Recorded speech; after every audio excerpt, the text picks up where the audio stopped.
Hello hi friends, welcome to my channel Sunitha Venkat creations Telugu YouTube channel.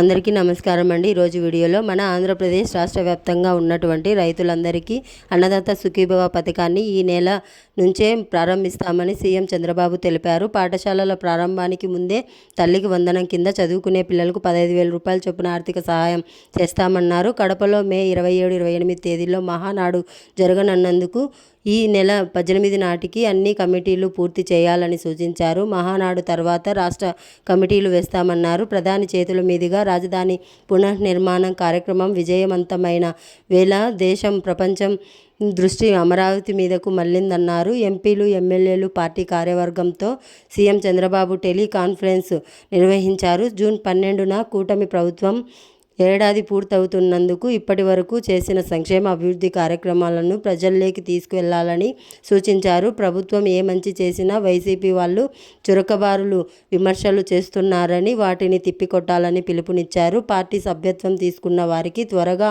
కార్డులు పంపిణీ చేయాలన్నారు. ఇప్పటికే మెజారిటీ నామినేటెడ్ పదవులు భర్తీ చేశామని, మిగిలిన వారిని త్వరలో భర్తీ చేస్తామని స్పష్టం చేశారు. పదవుల విషయంలో సామాజిక న్యాయం పాటిస్తామన్నారు. ప్రభుత్వానికి ఇచ్చింత ప్రాధాన్యత పార్టీకి ఇస్తామన్నారు. ప్రజలకు, కార్యకర్తలకు అందుబాటులో ఉండాలని నాయకులకు సూచించారు. కార్యకర్తల, నేతల కృషితో ప్రధాని సభ విజయవంతమైందని, గత ప్రధాని సభలను మరిపించేలా జరిగిందని కొనియాడారు.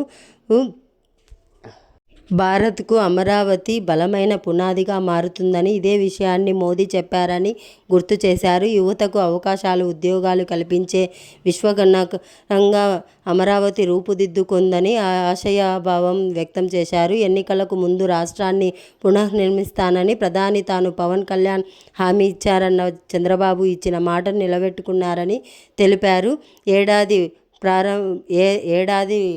ఏడాది పాలనలోనే స్పష్టమైన మార్పు చూపించి ప్రజలకు నమ్మకాన్ని కల్పించామన్న చంద్రబాబు 2027 నాటికి పోలవరం ప్రాజెక్టు పూర్తయ్యేలా పనిచేస్తామన్నారు.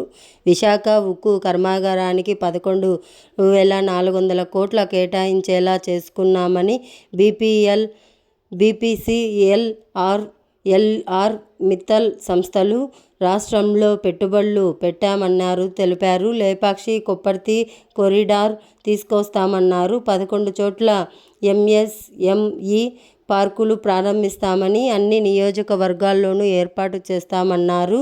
గుజరాత్ మోడల్ రాష్ట్రంగాను అమలవ్వాలన్నారు. ఇది ఇవాల్టి అప్డేట్. వీడియో నచ్చితే లైక్ చేయండి, షేర్ చేయండి, మన ఛానల్ని సబ్స్క్రైబ్ చేసుకోండి. Thanks for watching. Thank you.